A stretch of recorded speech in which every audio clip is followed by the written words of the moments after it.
Mas, queridos, que bom poder estar aqui mais uma vez com vocês. E também é um privilégio de Deus. Temos falado sobre corações abertos, né? Essa será a terceira mensagem. A primeira, falei sobre Deus, que é o nosso exemplo maior. Ele que tem o coração aberto para nos abençoar, para nos salvar, para derramar graça sobre nossas vidas. E falamos que Deus é esse Deus de amor, um Deus que é Pai, um Deus que é bom. E sim, depois, em seguida, no domingo passado, estávamos no sertão, como os irmãos já sabem, e a pastora Nelly continuou falando de corações abertos, no servir, no você ter unidade com as pessoas e trabalhar sempre a abertura do coração para o outro. E hoje vamos continuar esse tema, porque Deus colocou muitas coisas no meu coração para compartilhar. Hoje eu quero explorar o que eu não consegui fazer no primeiro dia. Explorar o tempo. Deu alguma interferência aqui, não sei o que mudou. Aqui embaixo, pronto, melhorou. Acho que foi a luz, né, então. Desculpe, gente. Então, explorar o texto bíblico que eu expus no primeiro dia. E, na verdade, não foi uma exposição, só foi uma leitura, né? E eu trabalhei, na verdade, uma temática maior, mais ampla. Hoje, com a graça de Deus, nós vamos compartilhar com os irmãos 2 Coríntios, capítulo 6. Muito obrigado. Olha, gente que ama faz isso, né? Obrigado, viu, Geraldo? Meus irmãos, 2 Coríntios, capítulo 6. Nós vamos ler o texto, são 13 versos, mas eu queria muita atenção sua.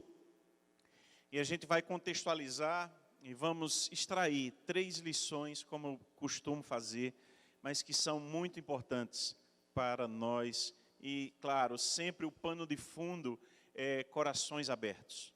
É você e eu entendermos que nós precisamos abrir o coração para Deus, abrir o coração para os irmãos, abrir o coração para servir, para fazer tanto mais para o que Deus quer que nós façamos. Amém? Então acompanhe comigo, 2 Coríntios capítulo 6, verso 1 em diante. Diz assim a palavra do Senhor: e nós, na qualidade de cooperadores com Ele, diga comigo, cooperadores com Ele, cooperadores com Ele, também exortamos a que vocês não recebam em vão a graça de Deus. Porque Ele diz: no tempo aceitável escutei você, e no dia da salvação eu o socorri. Eis agora o tempo oportuno, eis agora o dia da salvação. Não queremos dar nenhum motivo de escândalo em coisa alguma, para que o ministério não seja censurado. Pelo contrário, em tudo nos recomendamos a nós mesmos como ministros de Deus, na muita paciência, nas aflições, nas privações, nas angústias, nos açoites, nas prisões, nos tumultos, nos trabalhos, nas vigílias, nos jejuns, na pureza, no saber, na paciência, na bondade, no Espírito Santo, no amor não fingido, na palavra da verdade, no poder de Deus, pelas armas da justiça, tanto para atacar como para defender, por honra e por desonra, por infâmia e por boa fama, como enganadores e sendo verdadeiros, como desconhecidos, mas sendo bem conhecidos, como se estivéssemos morrendo, mas eis que vivemos, como castigados, porém não mortos, como entristecidos, mas sempre alegres, como pobres, mas enriquecendo a muitos, como nada tendo, mas possuindo tudo. Ó Coríntios, temos falado com toda a franqueza e estamos de coração aberto para vocês. Nosso afeto por vocês não tem limites. Vocês é que estão limitados em seu afeto por nós. Ora, como justa retribuição, e fala a vocês como a filhos, peço que também vocês abram o seu coração para nós. Amém, queridos? Fecha teu olho mais uma vez e põe a mão no teu coração. Faz aquela oração, pedindo para Deus mudar o que precisa ser mudado. Senhor, eis o teu povo em oração. Eis o teu povo, Senhor, a ouvir a tua palavra, que transforma nosso interior. É tua palavra, Senhor, que faz diferença em nós. É teu Espírito Santo que faz mover aquilo que precisa ser movido, que faz transformar aquilo que só o Senhor pode transformar. Deus, que o Senhor olhe para nós nessa hora. Alarga o nosso coração, Senhor. Abre o nosso coração. Que nós tenhamos essa experiência de termos a tua ação no nosso coração. Em nome de Jesus. Amém e amém. Ser cooperador de Deus. Pode passar mais um. Ser cooperador de Deus. E eu quero que você hoje saia daqui com essa possibilidade muito forte em você. Porque nós sabemos que é Deus quem move os corações. É saber que Deus é quem faz a sua obra. Ele é o Deus soberano, nós cremos assim. Ele é o Deus que tem todo o poder, é o Deus que sabe tudo. É o Deus que entregamos a nossa vida para Ele, porque não há outra saída para quem entendeu quem é Deus. Quem compreendeu quem é Deus se entrega por inteiro. E vê o milagre de Deus acontecer. A transformação. Mas nesse momento onde entregamos nossa vida a Deus, acontece uma possibilidade que só um Deus de amor permite. Só um Deus de amor para ter essa criação fantástica, essa possibilidade fantástica. É que eu e você, falhos, pecadores, pessoas que estão nessa caminhada, tentando, a melhor das intenções, se santificar, buscar ficar mais parecido com Jesus, como Romanos 8, nesse trajeto de graça em graça, de glória em glória, ser mais parecido conforme a imagem de Cristo, do seu Filho, Filho do Pai. E aí Deus nos permite sermos chamados de cooperadores de Deus. Paulo estava falando sobre isso, quando expõe aos coríntios. E aí eu quero contextualizar um pouquinho, passa uma ideia, passa mais uma aí. Isso. Quem eram os coríntios? Quem era esse povo que Paulo escreve 2 cartas registradas, mas que os teólogos dizem que foram 4 pelo menos.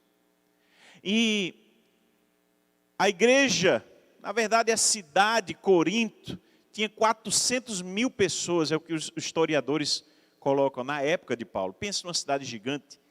Ela só perdia para Roma e Alexandria.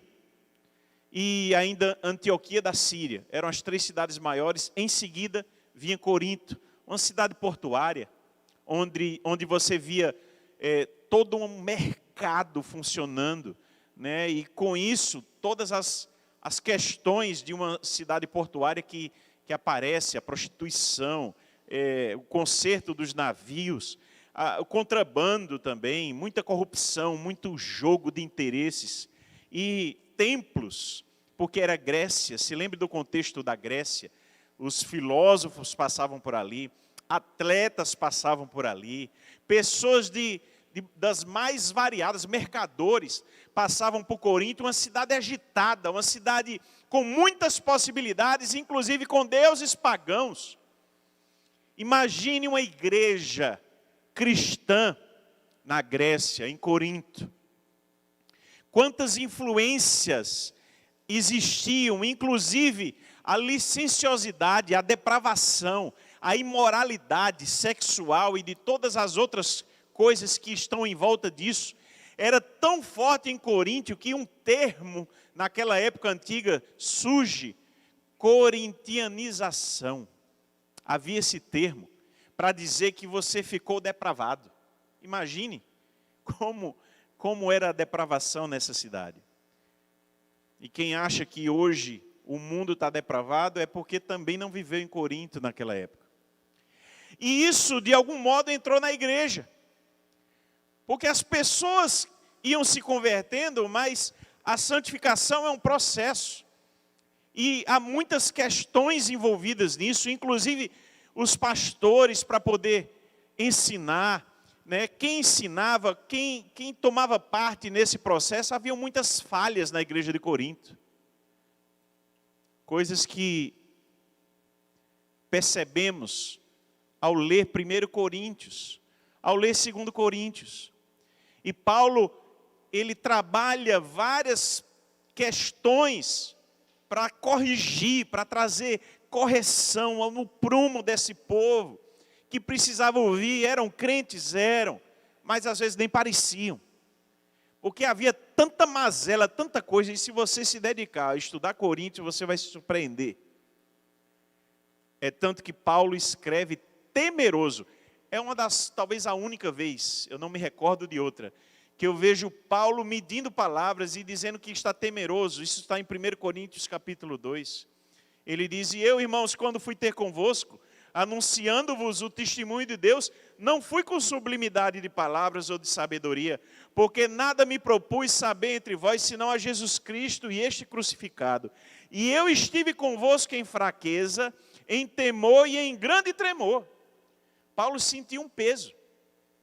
Sentiu um peso a escrever para uma igreja que precisava de tantas palavras de Deus, tanta correção.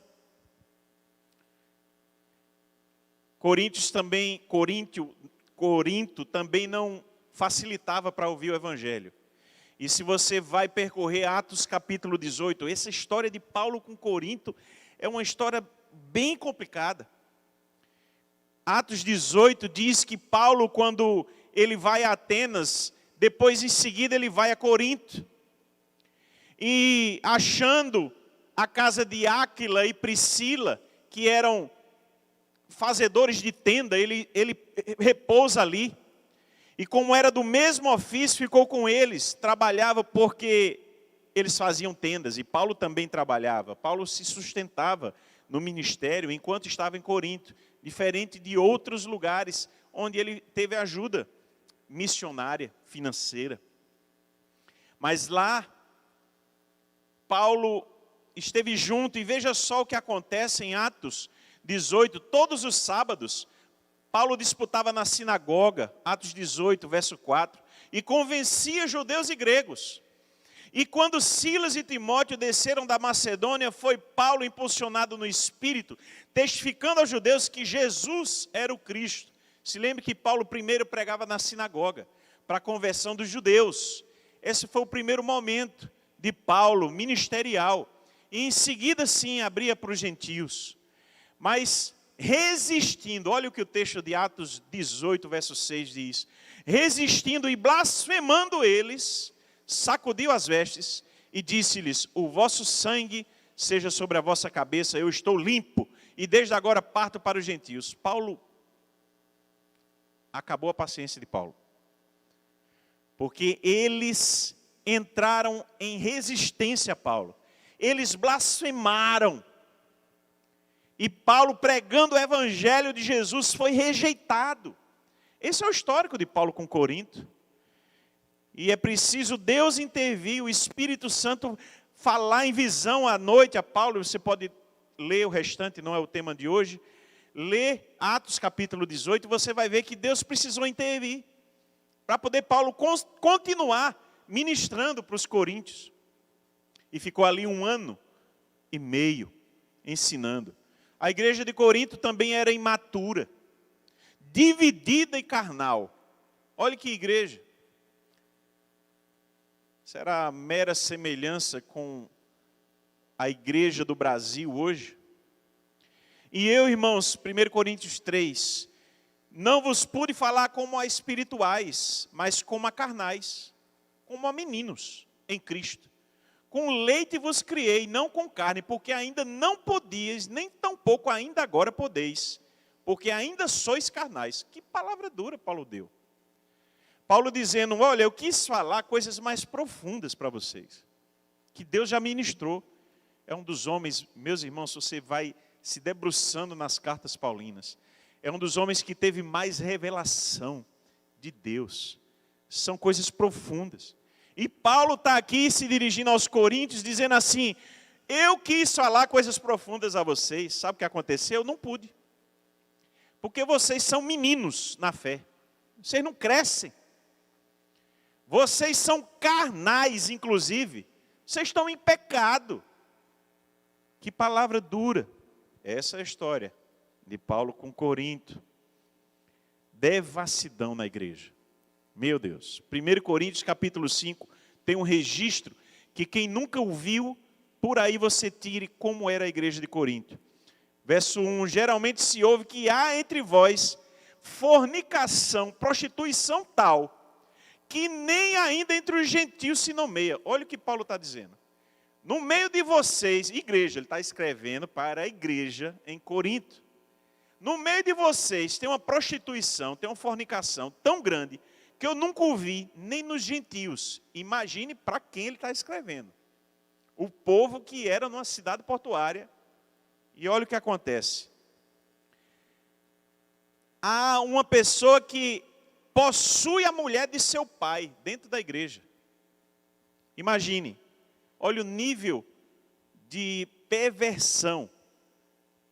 Uma pessoa que era um enteado, tinha relações sexuais com a madrasta. E isso a igreja sabia. E ficava por isso mesmo. Paulo dizendo, ficar por isso mesmo? Fica não. O que é que Paulo faz, irmãos? Vocês vão expulsar da igreja essa pessoa.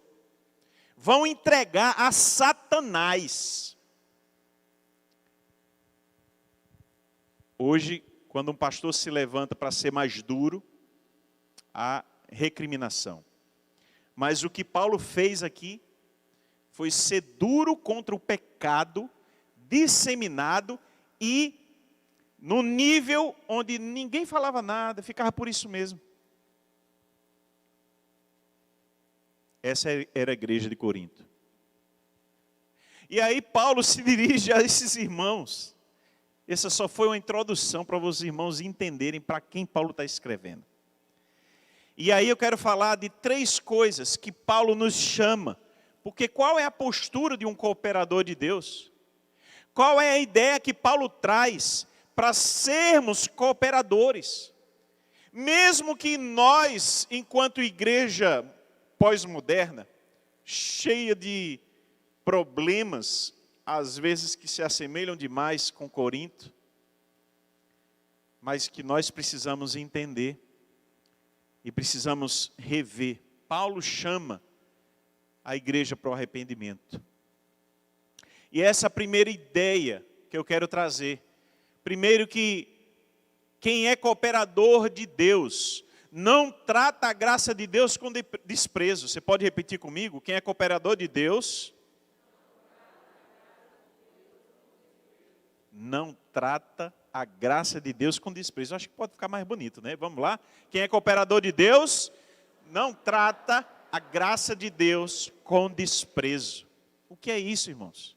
O que é tratar a graça de Deus com desprezo? Está lá no verso 6, no verso 1 e 2 do capítulo 6. E nós, na qualidade de cooperadores com Deus, também exortamos a vocês que não recebam em vão a graça de Deus. Porque ele diz, no tempo aceitável, escutei você e no dia da salvação eu socorri. Está entre aspas. Sabe o que acontece aqui, irmãos? Paulo, ele evoca a palavra que Isaías, quando estava falando sobre arrependimento, ele passa em Isaías capítulo 49. E Isaías está falando várias coisas no meio disso. convocando, chamando ao arrependimento, à conversão. E ele diz isso: olha, no tempo que é aceitável, hoje é o tempo de você se arrepender, de você aceitar a graça de Deus como algo que muda a sua vida. E Paulo está trabalhando isso. O tempo oportuno é agora. E ele fala isso em outros momentos. A gente fica às vezes protelando, porque isso é brincar com o pecado. Às vezes nós vemos pessoas levando a vida, sabe, sem um mínimo de escrúpulo. Isso é fazer pouco caso da graça de Deus. Qual era o contexto aqui antes? O que é que vem imediatamente antes, no capítulo 5? Esse texto, ele segue quando Paulo afirma que Deus nos reconciliou por meio de Cristo e nos deu o ministério da reconciliação. 2 Coríntios 5, de 18 a 21. E aqui Paulo nos chama para sermos ministros da reconciliação, todos nós, não é o pastor. Todos nós sermos agentes de Deus para trazer reconciliação. Só que Paulo diz, antes de você ser agente de reconciliação das outras pessoas com Deus, você precisa se reconciliar com Deus. Somos embaixadores de Cristo, irmãos. Como um embaixador de Cristo não tem comunhão com Ele. E é essa a ideia que está aqui. Tudo isso provém de Deus, que nos reconciliou consigo mesmo por Jesus e nos deu o ministério da reconciliação. Isto é, Deus estava em Cristo, reconciliando consigo o mundo, não lhes imputando os seus pecados, e pôs em nós a palavra da reconciliação, de sorte que somos embaixadores da parte de Cristo, como se Deus por nós rogasse. Rogamo-vos, pois, da parte de Cristo, que vocês se reconciliem com Deus. Paulo está dizendo aos coríntios, olha, chegou a hora, Deus te entregou um ministério, esse ministério é para você reconciliar o povo com Deus, mas antes, se reconcilie com Cristo, com Deus. Autor da reconciliação é Deus. E por natureza, meus irmãos, nós sabemos que somos inimigos de Deus. Isso é obra de Deus. As coisas de Deus não nos agradam naturalmente. Se você botar para um homem normal vir para a igreja ou assistir um filme, um Netflix, a carne vai dizer, Netflix. Porque buscar a Deus não é a coisa que, para os filhos naturais, é a coisa que atrai. Nós gostamos mesmo, sabe de quê, irmãos? É de pecar. O povo de Deus ainda tem freios, mas às vezes parece que o freio não funciona. Mas o que o homem, o ser humano gosta mesmo é de pecar. É de ir para o prazer, para a vida para si. É prazer, prazer, prazer. Se sobrar tempo eu ajudo alguém. É assim. Cruz, irmãos. A cruz e somente a cruz. E Paulo está dizendo aqui que nós precisamos entender, aquele que não conheceu o pecado, fez pecado por nós, para que nele fôssemos feitos justiça de Deus. É quando entendemos que a nossa dívida de pecado foi retirada, mas foi depositada em nossa conta a justiça de Cristo. A gente não pode tratar a graça de Deus de qualquer modo. O Senhor morreu na cruz por nós. Custou caro.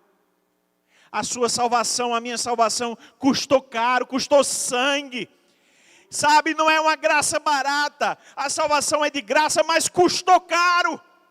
Custou a vida do nosso Senhor. Custou o seu sofrimento. E você, quando vive uma vida de pecado, mesmo dentro da igreja, você está botando a graça, pisando nela. Você está fazendo a graça barata, com desprezo. Nós precisamos entender que nós somos chamados à santidade. Nós somos chamados para agradar a Deus, a viver uma vida de comunhão com Deus. Acabou o tempo, meu irmão, até quando você vai ficar nisso? Até quando você vai ter aquele pecadozinho que você gosta de estimação? Até quando? Isso é fazer a graça de Deus barata. Isso é fazer a graça de Deus em desprezo. Fazer desdém com a graça de Deus. Misericórdia, Senhor, de nós. A segunda coisa, irmãos, é que quem é cooperador de Deus não se esquiva de servir. E está aqui no texto. Quando Paulo fala no verso 4. Pelo contrário, em tudo nos recomendamos a nós mesmos, como ministros de Deus, na muita paciência, nas aflições, nas privações, e ele começa a lista. Você leu comigo. Essa palavra que ele se recomenda a nós como ministros, essa palavra é diácono, em grego, no koiné, e ela tem a ver com alguém que serve. O que é o diácono da igreja? É alguém que serve. Alguém que entendeu que a vida é servir.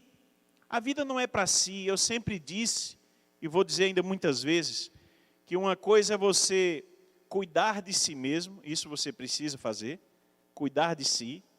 E outra coisa é você viver para si. Isso aí jamais. Tem gente que vive para si mesmo o tempo todo. Não confunda. Cuidar de si é necessário. Você precisa cuidar para ter uma saúde física, emocional, espiritual. Isso é você quem faz. Ninguém vai poder fazer isso por você. Agora, viver para si é uma vida medíocre. É uma vida em si mesmada, é uma vida egocêntrica. E nós precisamos fugir disso, correr disso. Pelo contrário, irmãos, em tudo nós nos recomendamos a vocês como ministros de Deus. Eu estou aqui, Paulo estava dizendo, eu vim para servir vocês. Eu estive aqui para servir vocês, entendam isso. E ele está fazendo esse recordatório com Corinto. Quantas situações Paulo esteve? Quantas ele esteve servindo? Quero ilustrar isso. O próprio Paulo é a maior ilustração.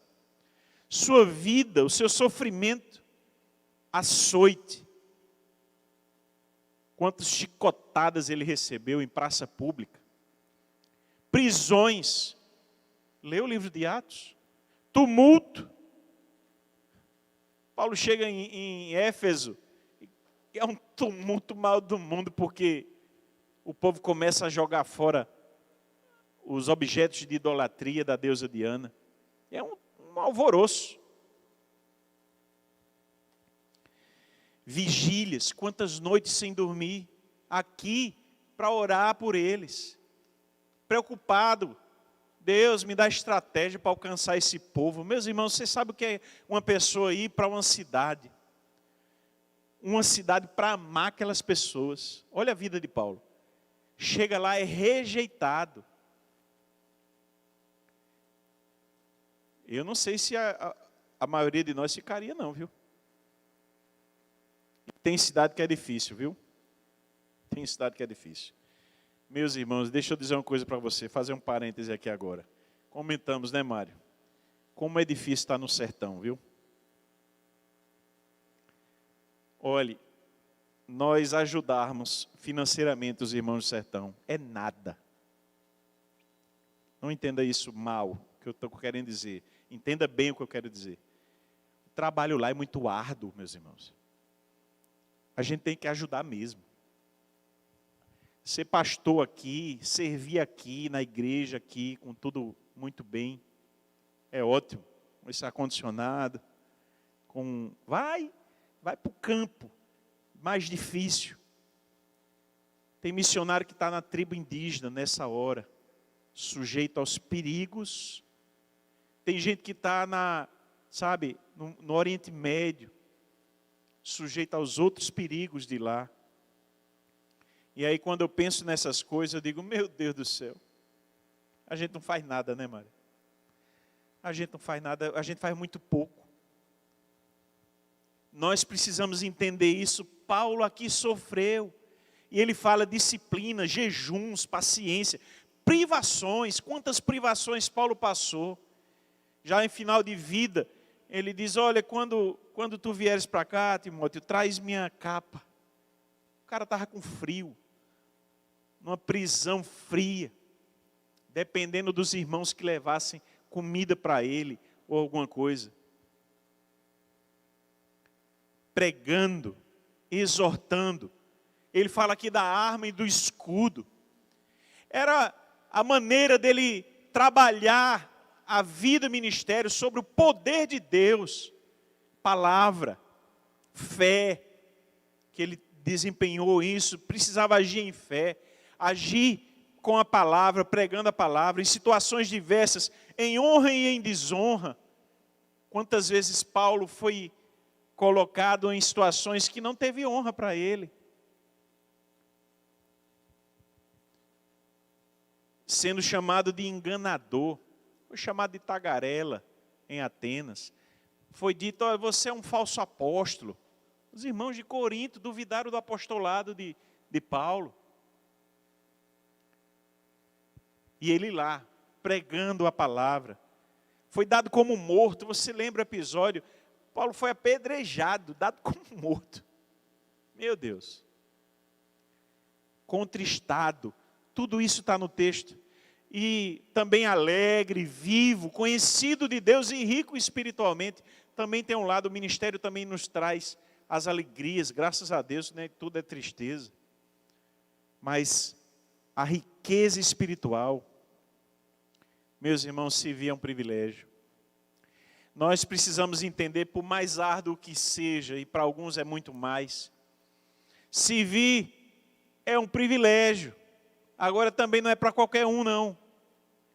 É preciso entender que você vai poder passar sofrimento, se Deus lhe mandar fazer algo que é difícil, que é mais difícil.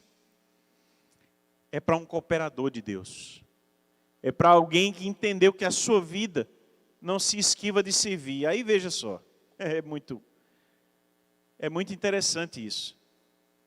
Porque a gente está falando de lugares mais difíceis de servir. O povo está com dificuldade de servir aqui na igreja, meus irmãos. Ou você acha que não? Graças a Deus por um grupo fiel que tem levado essa igreja, sabe? Desde a ação social, ministério infantil, os ministérios trabalhando. Tem irmãos fiéis. Graças a Deus por eles.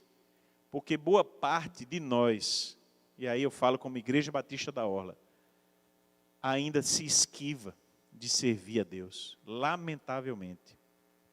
E aí a gente escuta de tudo, viu?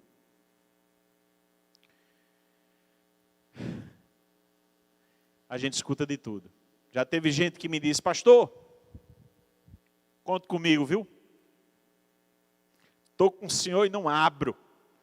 Eu digo, não abriu o coração mesmo não. Sumiu da igreja. Eu quero é que abra. Estou com o senhor e abra. Abra o coração, meu filho. Venha servir. Venha fazer alguma coisa. Meus irmãos, a gente não entendeu que o povo está se perdendo. Tem gente essa hora, olha, eu fico com o coração desse tamanho. Quando eu venho para a igreja, passo aqui, eu não sei se acontece com você. E você vê às vezes multidão, ainda alguns com um copo de cerveja na mão, embriagado, saindo da praia. Aí, deixa eu te perguntar uma coisa, isso não te incomoda não? Não te incomoda ou você passa de largo, como aquela ideia do samaritano? Meus irmãos, eu fico com o coração, eu digo, Senhor, me dá uma igreja que serve, Senhor. Me dá uma igreja, porque eu sozinho não consigo não, Senhor. Mas o Senhor botar homens de Deus, mulheres de Deus, para a gente ganhar essa cidade, ganhar esse bairro aqui para o Senhor. Faz isso, Senhor. Vamos resgatar esse povo, meu Deus. E nós passamos domingo e entra domingo e sai domingo. E o que é que a gente tem feito? Estamos terminando agosto, irmãos. Você já levou alguém a Cristo esse ano? Ou está se escondendo atrás de alguma coisa, de uma pandemia, o que for? Coração fechado. O que é que você fez pelas pessoas? O que é que você tem feito? Eu peço a Deus que tenha misericórdia de nós. E que nos dê impulso para mudar a história. A começar da nossa. Se lembra o que Paulo diz? Vocês precisam se reconciliar com Deus, Coríntios. Vocês estão de coração fechado. O mundo está acontecendo aí, o diabo não parou de trabalhar, mas vocês, olha, vocês só querem pecar, viver a vida em si mesmada. E vida para Deus, nada. Mas vocês ganharam uma coisa, meu povo. Vocês ganharam um ministério. O ministério da reconciliação. Use. Reconcilie as pessoas com Deus.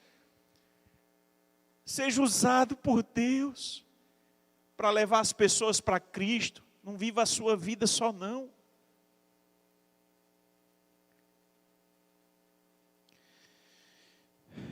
Abra a porta da sua casa. Eu vou abrir aqui o parêntese. Eu já tenho anunciado para os irmãos que nós vamos abrir os pequenos grupos. Eu já estou preparando treinamento, sou eu quem vou dar o treinamento. E só virando setembro nós vamos começar. Mas hoje, eu vou pedir até para Mário fazer isso por mim. Se você quiser abrir a sua casa para receber um pequeno grupo da igreja. Ah, pastor, eu não sei o que for. Não, abra a casa, seja só um anfitrião. Tem gente que pode pregar, tem gente que pode fazer o encontro. Não, vai ter treinamento para isso. Se você quer abrir a sua casa, procure Mário hoje à noite. Hoje à noite, não saia daqui. Pastor, a minha casa está à disposição para receber as pessoas. A gente vai ver o melhor dia, como é que vai ser na semana. Mas abrir a casa é abrir o coração para receber pessoas. Ah, pastor, eu estou só online. Os que estão me ouvindo lá. Inclusive, mandar um beijo para Nandinha. Nandinha sempre fiel, viu? Escuta tudo. Aí veja, se você quer abrir a sua casa online, a gente vai ter um pequeno grupo online também. Para você não ter desculpa. Você só não está se integrando se você não quiser, meu amigo. Isso aí é com você e Deus. Agora, nós vamos dar treinamento. Pastor, eu não sei, vou dar treinamento para você. Receber gente na sua casa. Ah, você vai ser o líder. Pastor, eu tenho um chamado. Eu posso pregar a palavra aqui, fazer um estudo bíblico. Coisa simples, gente. Não tem nada complicado, não. Quero fazer isso. Pastor, conte comigo. Conto? Dê seu nome hoje. Dê seu nome hoje. Dê um passo de fé. Seja proativo. Ou vai ser mais um domingo que você vai passar sem mudar de atitude. Meus irmãos, servir. Quem é cooperador de Deus, entendeu que precisa servir. E a última coisa de hoje é que um cooperador de Deus não para a graça de Deus em si mesmo. Não para.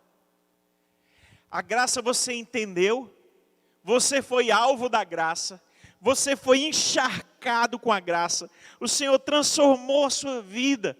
Você tem que se contagiar e trazer isso para as pessoas. O povo está indo para o inferno, minha gente. Faça a sua parte. Convida uma pessoa para vir à igreja, sabe?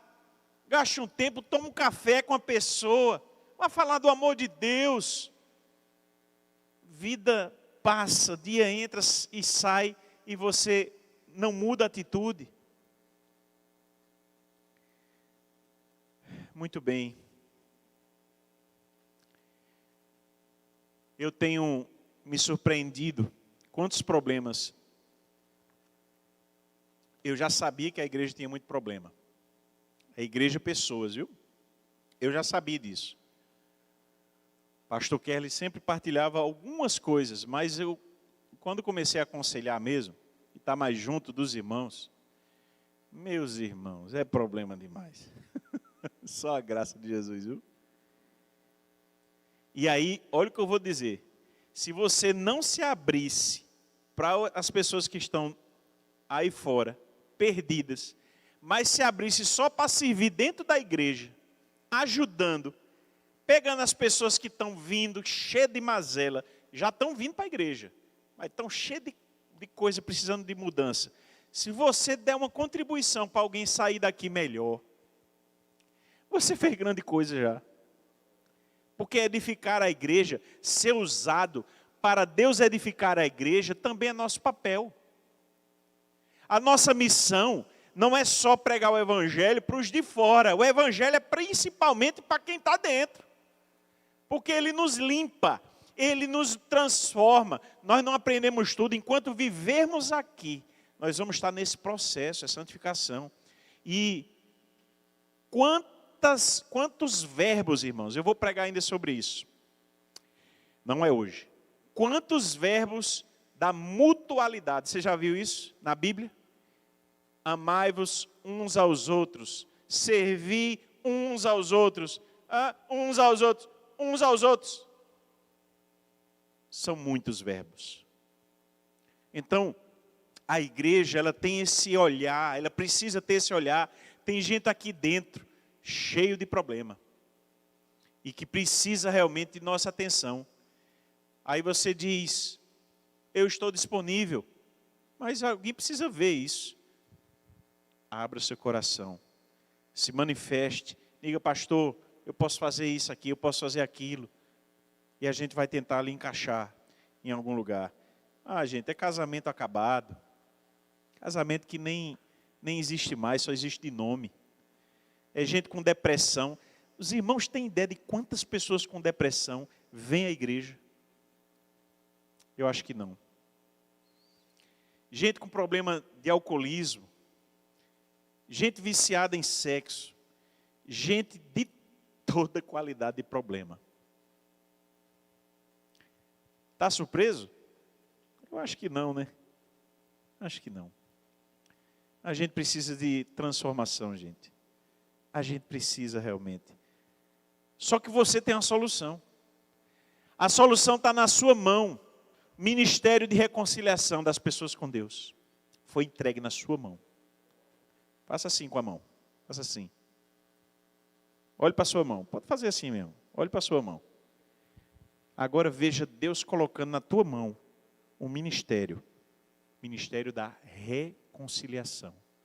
Você e eu fomos chamados para reconciliar. Fecha agora a mão. Receba. Para reconciliar as vidas com Deus. Corações fechados. Vamos abrir, gente, esse coração. Ó Coríntios, temos falado com toda a franqueza. Estamos de coração aberto para vocês. Nosso afeto por vocês não tem limites. Vocês é que estão limitados em seus afetos. Você reconhece hoje, irmão? Diga para você. Você reconhece hoje que seu coração ainda é muito fechado? Fechado para servir a Deus? Fechado para levar as pessoas a Cristo, ou levar Cristo às pessoas? Coração fechado. Abrir sua casa. Tem gente que nunca recebeu ninguém em casa. O pastor não chamou para tomar um cafezinho. Me chama, eu gosto de café. Sem açúcar, já tem gente que sabe, é porque já me chamou. Já tomou café comigo, de alguma maneira. Gente, coração aberto. Nós precisamos abrir o coração. Cada um dos apóstolos foi esse coração aberto de Deus para o mundo, andando, indo para cidades que o povo rejeitava, sabe? Indo ser a bênção de Deus. A pessoa que lhe levou a Cristo foi um coração aberto. Siga o exemplo disso. Alguém trouxe você a Cristo? Então, siga o exemplo dele. Quem lhe acompanha? Sabe, alguém tem lhe acompanhado? Alguém tem discipulado você? Coração aberto, essa pessoa tem coração aberto. Ou alguém fez isso com você e você já caminha pelas próprias pernas, mas alguém, discipulou você. Gente que ensina para a gente. Ame. Ame. Abra o coração, pregue, exorte, retribua. Paulo fala no último verso, em retribuição. E Paulo diz assim, olha, que vocês tenham, Coríntios, a justa retribuição. Eu abri meu coração, minha vida para vocês. Eu tenho aberto que vocês retribuam isso. E o contexto de Paulo, ele estava falando para ele. Mas eu quero expandir isso. Que você abra o seu coração para as pessoas. Para a igreja, para o mundo. Faça o que alguém já fez por você. Faça com outras pessoas. Leve as pessoas a Cristo. Ajude as pessoas da igreja a serem curadas. A conseguir algo melhor. Pronto, começou a chover, vou pregar mais 1 hora. Ninguém vai poder sair. Já estou terminando, queridos. O amor é para quem está na nossa frente, independente de quem seja. Eu quero concluir com uma frase do teólogo Olegário Gonzalez de Cardedal. Ele disse assim: para chegar ao eterno, é necessário voltar os olhos para a temporalidade. Para ir até Deus, é necessário passar pelos homens. Para penetrar profundamente no mistério, é necessário partilhar a intimidade com um próximo humano. Para nos conhecermos a nós mesmos, temos que passar pelo irmão e deixar que ele passe por nós. Quão profundo esse teólogo enxergou isso? Isso se alinha com a primeira carta de João. Isso se alinha quando primeiro João fala, nós sabemos que passamos da morte para a vida, porque amamos os irmãos. Quem não ama seu irmão permanece na morte. Ele fala de amor, amor tangível. O amor para a igreja precisa ser tangível. Eu preciso ver o amor. Eu preciso ver que a pessoa me ama. Não adianta amar de palavras somente. Palavras são boas, às vezes encorajam, às vezes nos confortam. São importantes as palavras, mas amor, quem não ama o irmão, permanece na morte. 1 João capítulo 3, verso 14 e 15. Qualquer que odeia seu irmão é um homicida. E vós sabeis que nenhum homicida tem a vida eterna, permanecendo nele. Conhecemos o amor nisto, que Cristo deu a sua vida por nós. E nós devemos dar a vida pelos irmãos. O Olegário entendeu isso. Diz que quando você olhar para os homens e você se misturar com ele no amor, é isso que você vai entender o amor. Você vai até se conhecer melhor, porque o amor de Deus é manifesto nas relações de amor. Relações de amor. Nós precisamos entender, meus irmãos. Isso também se alinha com 1 Coríntios capítulo 13, que descreve o amor. E o amor não é nada consigo. O amor sempre se expande para o outro.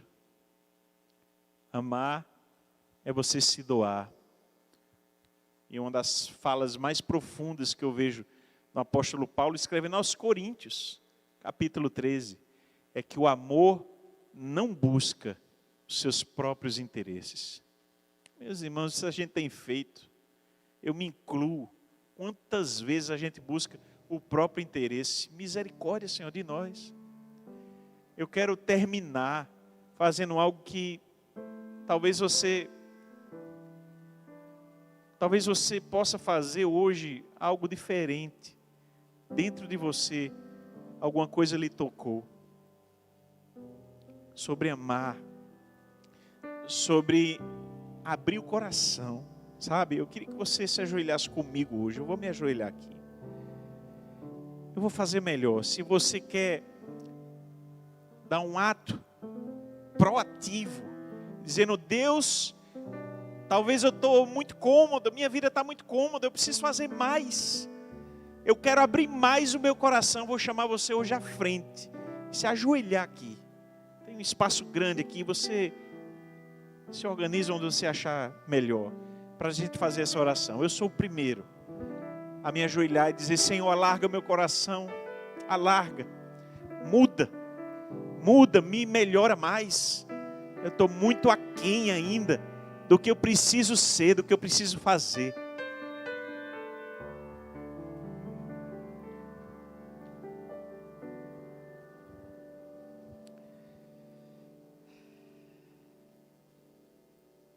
Oh Deus, a melhor coisa dessa noite, Senhor, é saber que Tu estás aqui.